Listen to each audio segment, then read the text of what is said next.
Hi there, Mike Mikowski here, and we're going to start a new model in the Buran Energia series.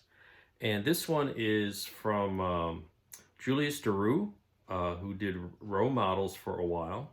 I don't believe he's in business anymore. It's been a while. In fact, this model, and we'll get to that in a second, is something I got from him back in 1995. You can see the date on here. So it's what does that make it? 25 years ago. Finally getting around to building it. Maybe you'd like to see it. There we go.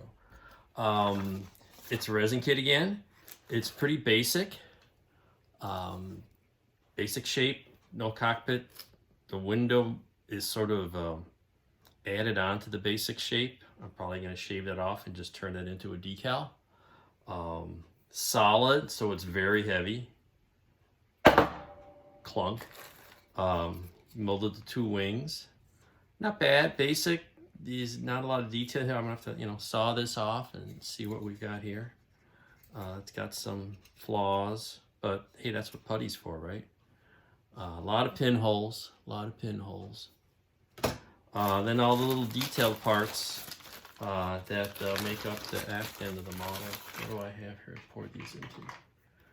We're doing this all real time. Oh boy, a picture. So we've got, it looks like a nice tail fin and a couple of engine nozzles. One of them's broken or missing. Here's a couple of them. Body flap, 2 engine nozzles, an extra engine nozzle because that one apparently failed. And then the remaining aft detail parts. Not bad.